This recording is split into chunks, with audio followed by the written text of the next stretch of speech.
people are vulnerable, and the only way to work through that vulnerability is to meet people where they're at.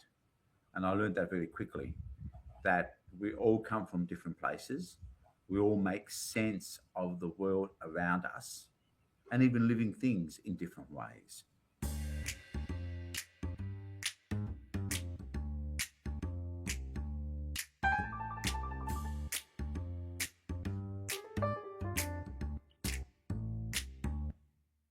This is Chocolate and Coffee Break, a compassionate proposition, a space to share stories, bridge divides, and spark meaningful connections.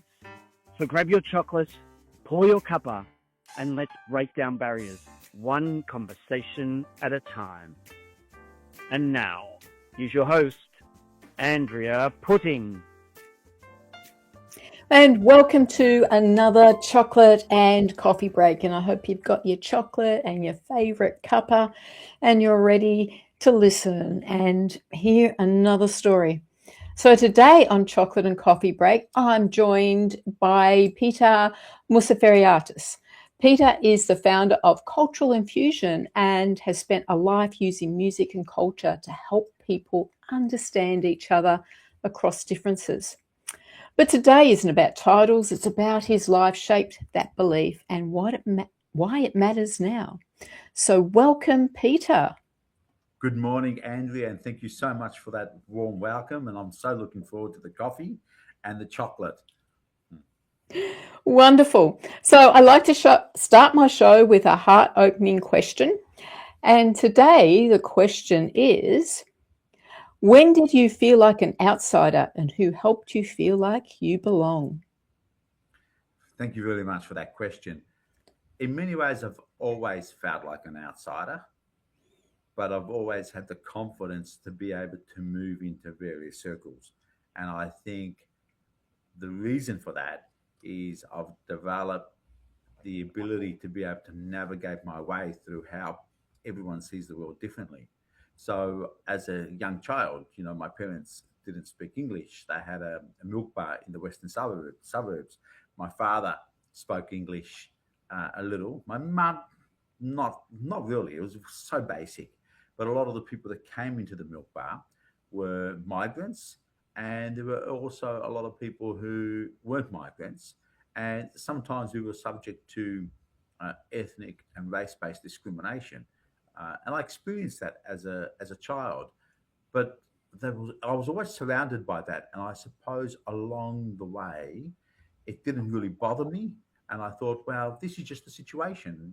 Every situation, there are always going to be biases. So let's develop the competency to be able to work through, those uncertain moments. So I just accept it as a given, and that's the way I've always been. Yeah, I remember back in those days when the Greeks and Italians started coming into Australia, and they must have, and seeing that because I lived in a suburb where a lot of them were coming to live. So it's part of my history as well, where I had all of the Greeks and Italians were my classmates. So I do remember what it was like. And often Greeks were owning the milk bars, which are the little convenience stores on the corner in the suburbs back in the 60s. And it must have been, it's just interesting for me to flick back to that time and remember how people were in that period. So what do you think that taught you about people during that time? I think it taught me that people are vulnerable, and the only way to work through that vulnerability is to meet people where they're at. And I learned that very quickly, that we all come from different places. We all make sense of the world around us and even living things in different ways. But that's not the point of difference. The difference for me, the focus was always, how do we work through those differences and what's the mechanism? How do we engage in dialogue to deepen our understanding of the other? And sometimes we don't know much about ourselves until we're confronted in situations where people present different scenarios to us. And through that, we discover not only something about the other, but we discover more about ourselves. So for me, life has been an ongoing journey of of just learning. I just as I think I know so much about culture, my lens is always reset when I'm in different settings. And I know next week when I'm in Mumbai, I will be confronted and my senses will all be assaulted in various ways. And I will be enriched by that experience, but I will also want to learn from that experience as well. I will want to learn why are people phrasing things in certain ways that they do, why are people behaving in certain ways, and how can I learn from that, and how can they learn from me so we can develop pathways moving forward. Mm. So, and we are always enriched when we get the experience of other people's cultures. We have to allow ourselves to do that in the first place, don't we? So, what is it about your Greek culture that is so important to you that makes you want to expand into other cultures? Because I think to be able to look at the richness of other people's cultures, you've got to value your own culture to start with. Well, you do, and I think it's about the values that were instilled in me as a child, and one of those values is this concept of philotimo, which literally translates as the love of honor. Uh, but what it actually means is putting humanity before yourself. And if you improve humanity, if you improve the community, then your life will improve as well. And this is a concept that goes back to ancient times. And I think it's one of the reasons why Greeks always strived to excel in so many different disciplines and take their wisdom, but also learn from other cultures. And having traveled extensively across the world and been to places like Pakistan and India and Nepal and many parts of Central Asia, you see a lot of the Greek influence in those parts of the world. And I often tell the story of one of the first bilingual coins in the world, which you can visit in the Museum of Lahore in Pakistan. And on one side it's Greek, and on the other side it's Kharoshthi, which was the language spoken in the area of North Pakistan 2,000, more than 2,000 years ago. What does that tell you about how we can recreate settings that will synthesize what might seem to be these incommensurate cultural differences? So for me, it's always been about, there is a lot of challenges in the world, and all our challenges, most of them stem from culture. According to the United Nations, 75% of all the conflict that we have in the world has a cultural dimension. 89% of conflict happens in areas where there's low levels of intercultural competency. So I see this as core to my mission to build this value of intercultural competency, which in many ways stems from my own culture as this core value and key competency of what it means to be a citizen of the world.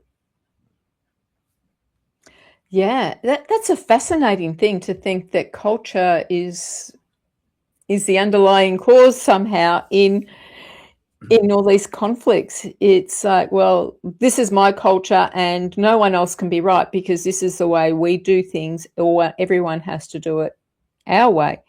Whereas what you and I are saying is something completely different. You and I are saying, let's get to know each other's cultures and enjoy the richness that they can bring us. Let's not use them against other people. Let's use them to make our lives a better and more enjoyable, so that and there's just so much richness when we do start to explore other cultures and allow ourselves to get involved in those in some ways. Absolutely. And Australia is in a perfect place. It's a nation state made up of many different cultures. And Yes, our greatest asset is our cultural diversity. It's our best brand. It's humanity's best brand. And just as biodiversity is essential for sustaining the environment, cultural diversity is essential in sustaining communities and humanity. And I think we need to do a lot better in being able to bring these differences together. Thank you. I can see you got a we chocolate do. hands. So let's just jump to a chocolate and break so I can enjoy my chocolate. And while I am, let's like, subscribe, and comment as you watch these amazing people who support this show. When I hit perimenopause, all I heard was doom and decline until I took a sacred pause and I went searching for women who are radiant after menopause, like Dr. Christiane Northrup, Dr. Vandana Shiva, and the late Dr. Gladys McGarry, still shining at 103. In this book, I share their stories and wisdom and the magic that menopause truly holds. 7 Wonders of Menopause is a sacred reminder. You're not ending, you're returning. Available at independent bookshops in Australia and Amazon around the world. Did you know that only 30% of speakers are women and that only 13% of panels feature women? In order to change that, there is now a directory at womenspeakers.com.au where you can go and search for a speaker. We also have groups on Facebook and LinkedIn under the name Australian Women Speakers, where you can just go and post about your event and women will respond.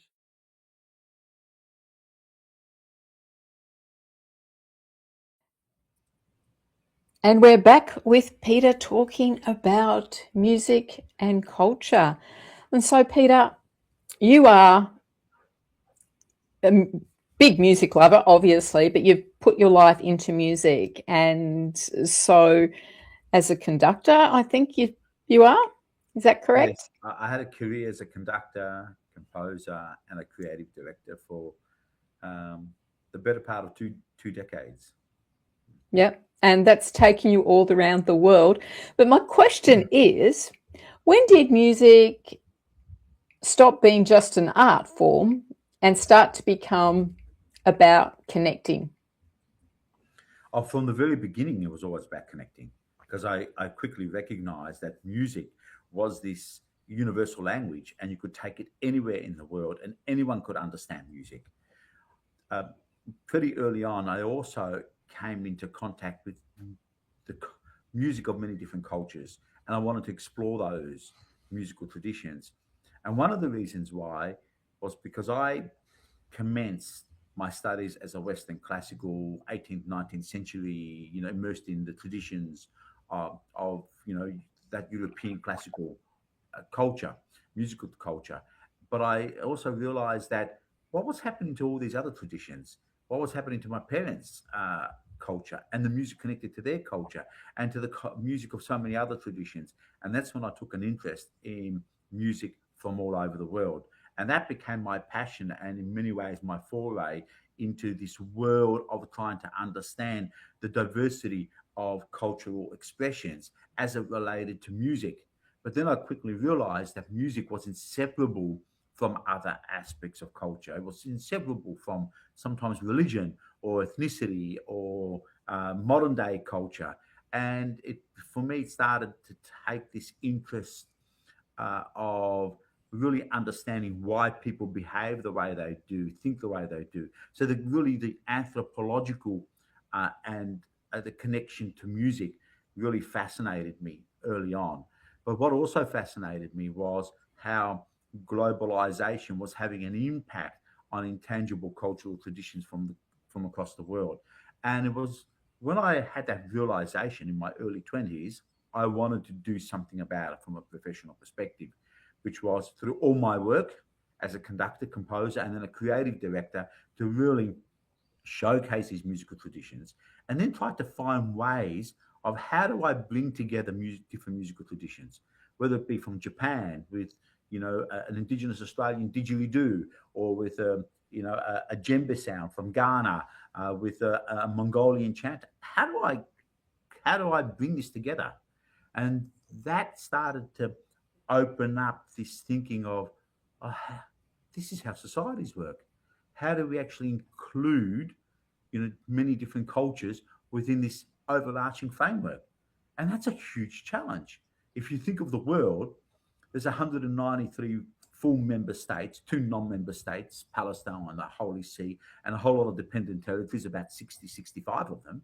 But within that, we have something like 8,500 distinct cultures, which all have their own, social norms, value norms, their knowledge-based systems, their own languages. How does a society manage that?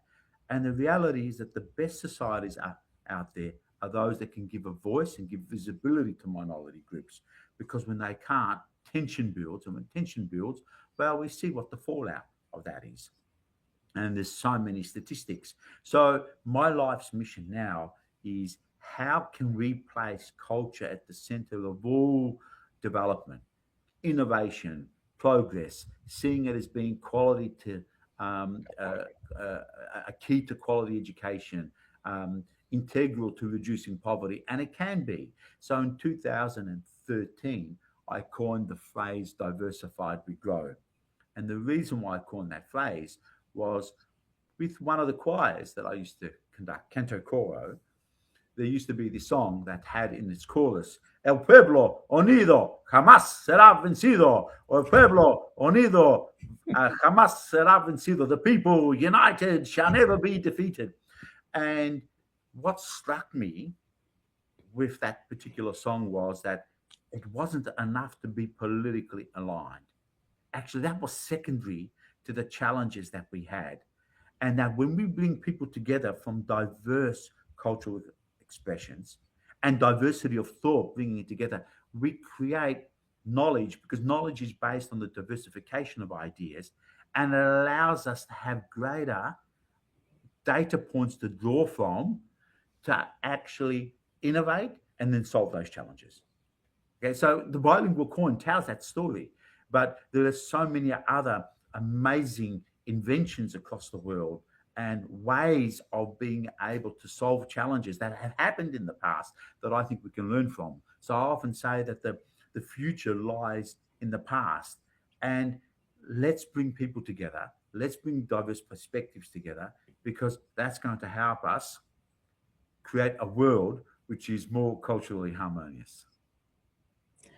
Wow, yeah, there is so much in there. There is, I'm kind of stuck on the future is in the past, but that's an important thing, because we can't just throw away the baby with the bath water, or whatever that saying is. But if we put aside all of our past, all of those beautiful cultural things that have made us who we are, then we're losing so much that value that we can take with us. And I just think about, and listening to your talk, I'm starting to think about, that cultural infusion of how much we love and appreciate our cultural infusion of foods and the richness that brings. Because when I was a little girl, the food we were eating was fairly plain, and then came in the Italian neighbours, and I learned about incredible new things like capsicums and zucchinis and garlic and all sorts of things. So our lives have become so enriched through that experience. When I went to Lahore back in 2016, and I was invited to chair the Lahore International Conference on Culture, they took me on a tour of the city before the conference, and they showed me the Badshahi Mosque in Lahore, which was designed by the same architect that designed the Taj Mahal. I stood in awe. I thought I was in the scene of the Aladdin. My God, I just looked up and I thought, wow, what is this masterpiece? And when I began to look at the history of this masterpiece, it wasn't designed by one culture. It was the convergence of Parthian, Persian, Hellenic, Hindu, and Arabic thought coming together to create this masterpiece. So this is the beauty about being able to bring diversity of perspectives, because perspectives bring those knowledge-based systems together. We can create wonderment, and society can benefit from that. You know, in Saudi Arabia now, they're building the very first desalination plants, and we can talk about that later. Yeah, so let's just jump on to another quick chocolate break as we see some other wonderful people who are supporting this show. Introducing 123 Read to Me. We give books to children who don't have books so they can succeed. Help us give away books to supported playgroups, kindergartens, schools, community events.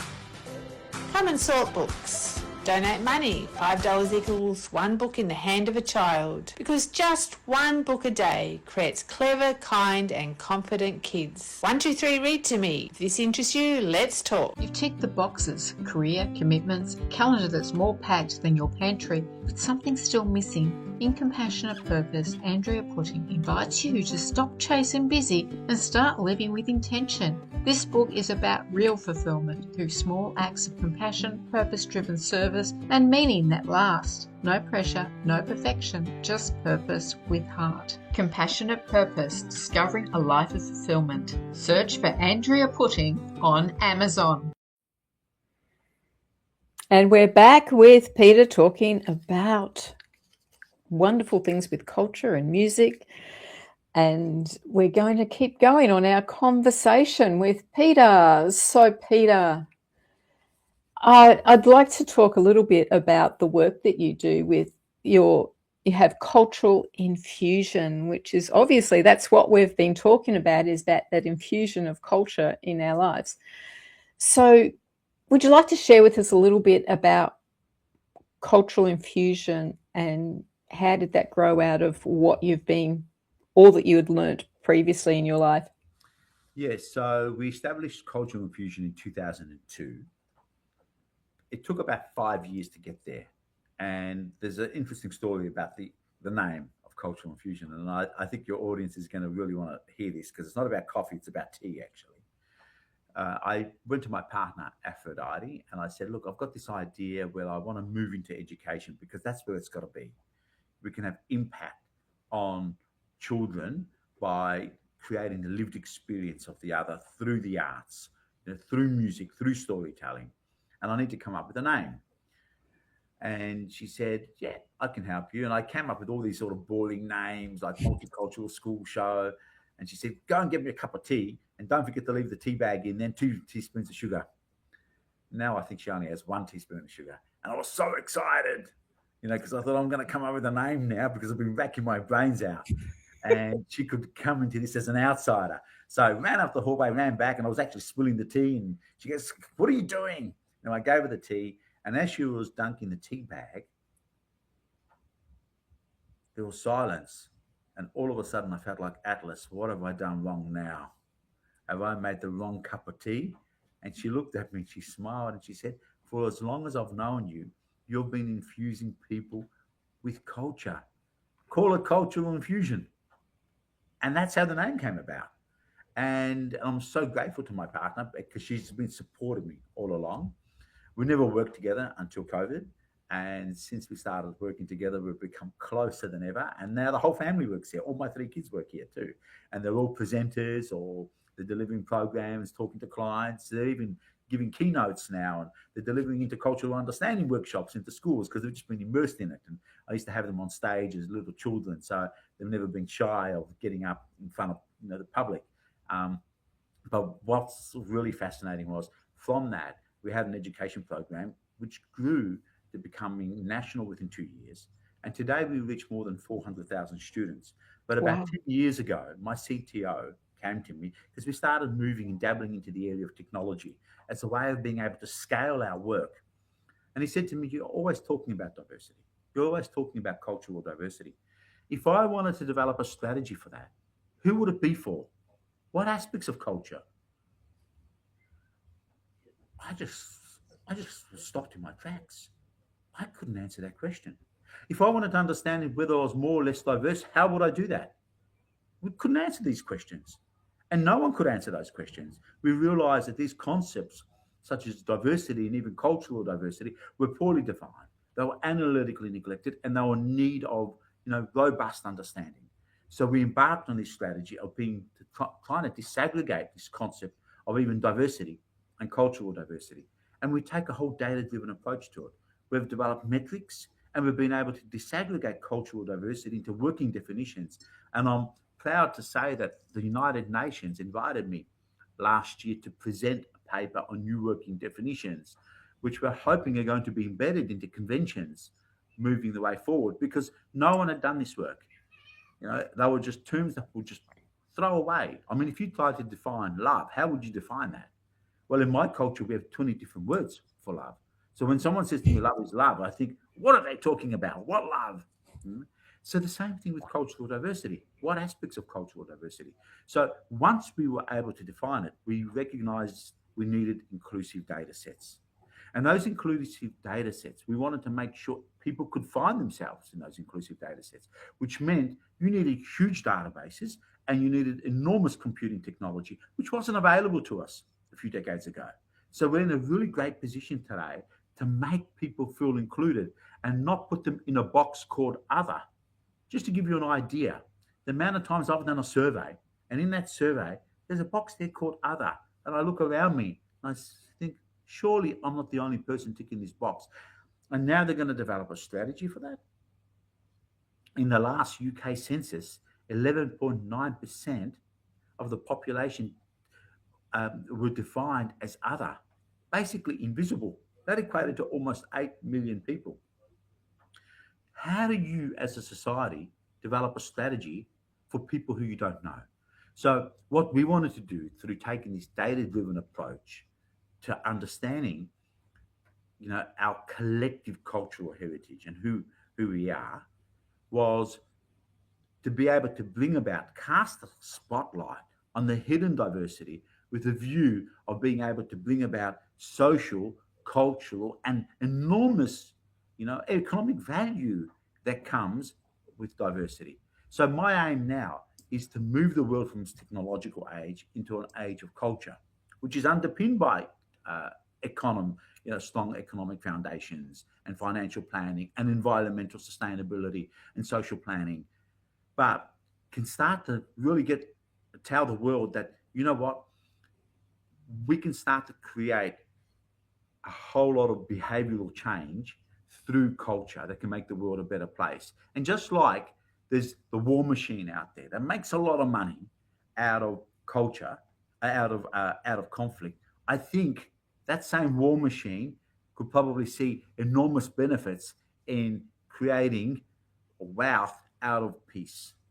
And it can be done because whilst it's intangible, I think today we have the capacity to be able, through technology, to be able to create huge industries that can bring us closer together.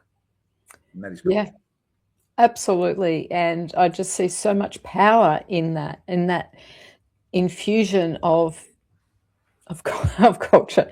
And I just stopped and thought, well, if somebody says, what's the culture of Australia? You can't define it because it's just so diverse. But it's just bringing up a lot of things. And I wish we had longer to talk to you today because I think we could go into a whole lot of things. And I think you and I could talk all day about this. Yeah. But so every week I have a Brew the Change challenge for people. And this week, my Brew the Change challenge is to share a chocolate and coffee with someone and ask them to play you a piece of music from their culture or childhood and tell you why that matters to them. And don't analyze it, don't compare it, just listen, because listening to music from other cultures can cross the divide and help us to step into their world. So Peter, I would love you to share with us, how can people find out more about you and Cultural Infusion? Well, Where do they go? You can go to culturalinfusion.com and there you'll see a list of all our different brands. And you can also look me up on LinkedIn, and please feel free to reach out, inbox me, send me a friend request, maybe send me a message too, because I don't accept all the friend requests. And let's continue this conversation. Let's find ways to be able to make the world a better place. And all on our website. Thank you, Andrea. This has been a wonderful conversation, and I wish we had longer because I Yes. felt like we just speak for 30 minutes. Thanks, Pete.